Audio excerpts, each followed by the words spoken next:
welcome to the Bucknuts Morning 5 here on Wednesday, September 12th, 2018. I am Dave Biddle, very happy to be joined by the people's champ himself.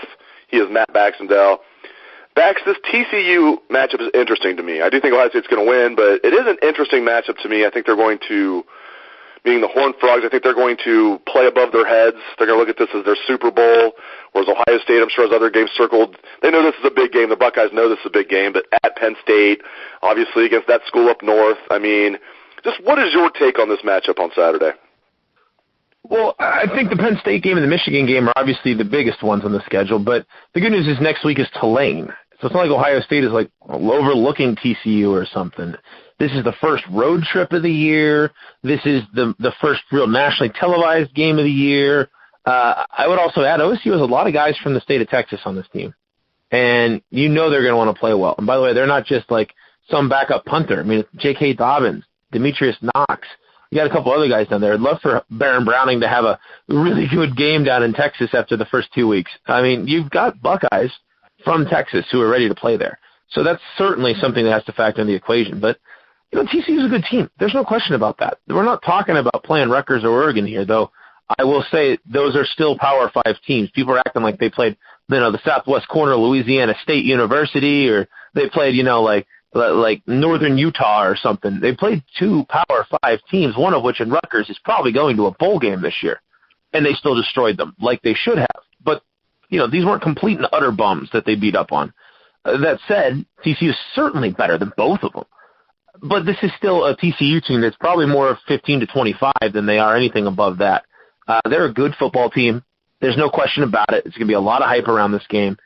But based on sheer talent, if you look at like the recruiting averages the last couple of years, TCU is like a top 30 recruiting squad, and Ohio State's a top 3 recruiting squad. So the talent advantage is in OSU's favor.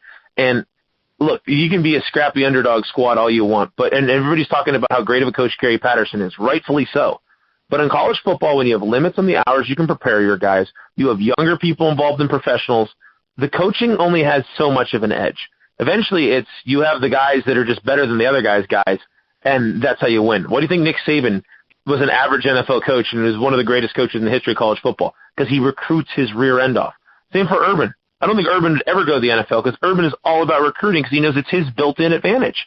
So this Buckeye team is clearly more talented than TCU, and yes, it's the biggest test so far. But it's also the type of test that if this team is as good as we think it is, they should pass, and probably with flying colors. I want to talk about TCU quarterback Shawn Robinson. He's raw as a passer, there's no doubt about that, but he's elusive as a runner. He can run you over. He's got a good arm. I mean, he's got to harness it. I think in the future he can be a good passing quarterback at the collegiate level. He's not there right now. But he's a guy they're high on. For them to get a high 4-star quarterback like him, he played as a true freshman last year as the backup behind Kenny Hill.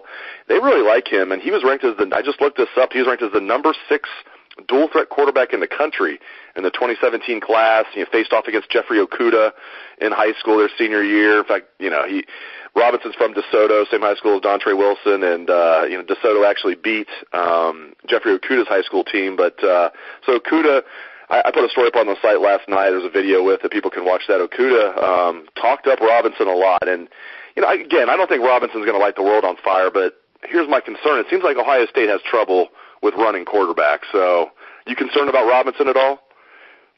Well, he has certainly some skill. There's no doubt about it. But I think he hit the nail on the head when he said that he's a very raw passer. That's putting it politely. The good news for Ohio State is that athletic quarterback or not, if the D-line collapses him, he's in trouble. And I think this is going to be a great test for OSU's linebackers to see how they are progressing or not progressing. I certainly think that the way the TCU keeps this close is that this guy extends plays and runs for first downs on 3rd and longs.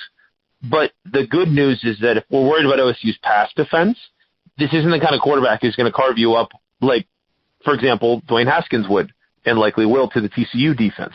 He's a good player, don't get me wrong. I just have a lot of trouble seeing Ohio State losing to a quarterback who's this one-dimensional. You're not talking about a guy who's a great passer whatsoever. And it's hard for those TCU receivers to be able to get open in space against an athletic OSU defense when the quarterback isn't throwing accurately.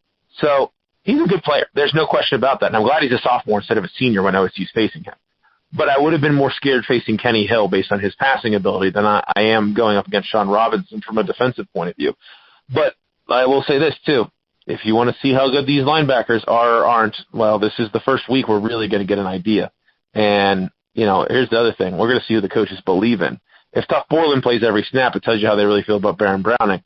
If Justin Hilliard's all of a sudden playing, it means, oh, crap, neither one of those guys are ready to go.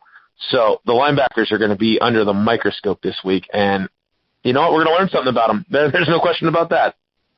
Yeah, I was going to ask you about middle linebacker. Let's just go to that right now. That's another concern I have. Again, I think, I'm kind of pointing out the negative here. I think Ohio State's going to win this game and win this game by, 2 scores, but I think it's going to be more like 10, 14 points than I think I see a lot of people predicting maybe a pseudo blowout here. So I think TCU is going to keep it close. I do think Ohio State's going to win the game, but yeah, Bax, I'm concerned about middle linebacker. Tuff Borland, there's no way he's close to 100%. And my God, I hope he's not, because he sure isn't playing that well. Baron Browning looks like he's miscast middle linebacker. Justin Hilliard, there's a reason he's third team. I can't imagine that he's better than those guys or he'd be out there. So, and that's Dave, am I nuts to think that Justin Hilliard didn't look bad against Rutgers backups? He at least attacked the football. Of the three,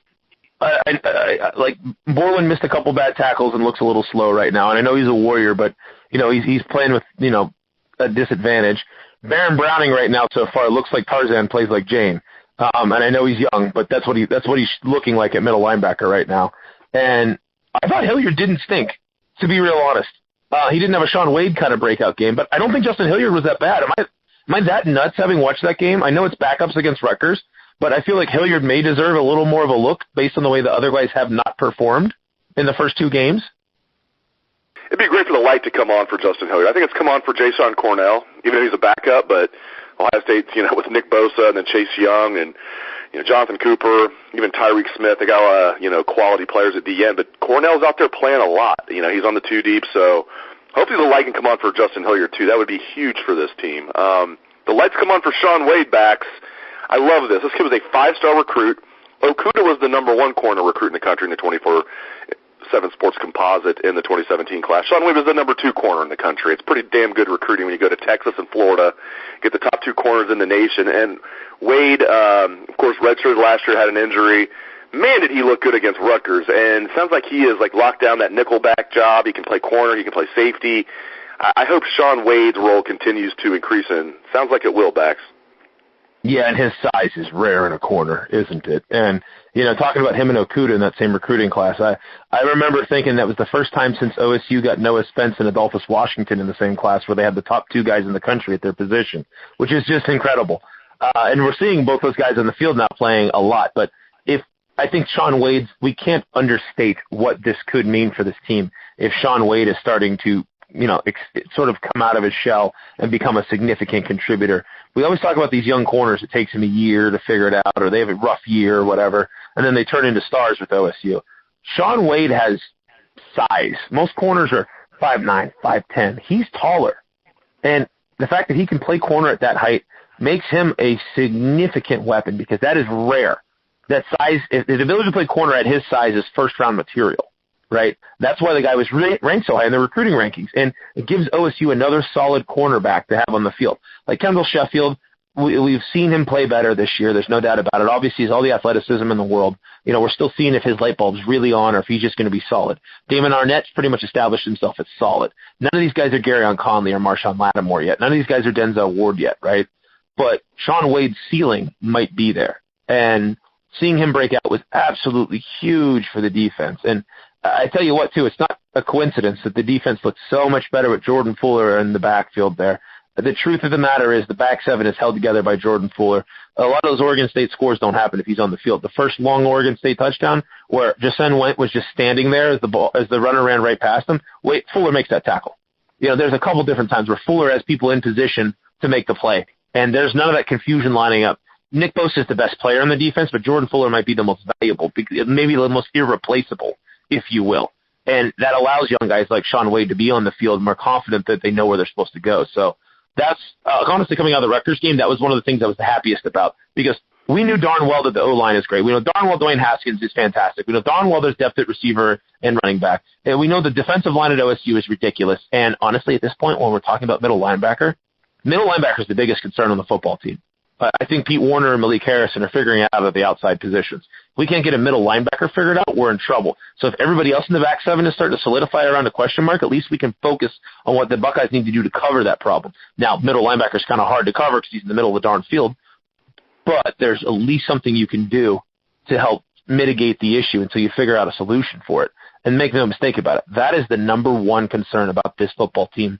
And nothing else is even close in my mind as middle linebacker. Now, Ohio State's defensive line is going to have the edge on any offensive line they play this year, but I think it could be a huge advantage this week. TCU's offensive line only has 2 returning starters. Neither one of them was even, third team all Big 12 last year, let alone second team or first team. So, and they might be good players. I'm not going to act like I have sat here and watched, in-depth film on TCU's offensive line, but I see 3 new starters. Again, the 2 guys coming back are not, at least on paper, studs against, if not the best defensive line in college football, the second best. And Clemson's defensive line is not, so far looked up. I'm sure they're going to kick it into gear, but this Buckeye defensive line, I think this could be the biggest matchup in the game, or the biggest reason Ohio State, wins this game. I think Ohio State's defensive line is going to dominate this matchup. Ohio State is 2 for 2 in knocking out starting quarterbacks this year from their defensive line. Let's just be real blunt about that. And it's not because they're being dirty. It's because linemen can't block them, and big, mean, scary guys like Nick Bosa and Chase Young eat quarterbacks. And we've seen it with 2 of them now. So let's be real honest here. We talked earlier about Shawn Robinson. What's he going to do if he has nowhere to run? He's going to get smoked. And this OSU D-line, I know everybody's talking about Clemson has 4 first-rounders on their D-line. OSU is a couple right now, too. Let's not mince any words about it here. OSU has 2 of the quickest defensive tackles in America in Landers and Draymond Jones. And then you've got Chase Young, Jonathan Cooper, and Nick Bosa on the edges, all of which are just disastrously dangerous people from an offensive position. And we talk about Shawn Robinson's running ability. He better get out of that pocket if those guys are coming down at him, or he won't make it through the game either. And that's not saying that, OSU's out to injure.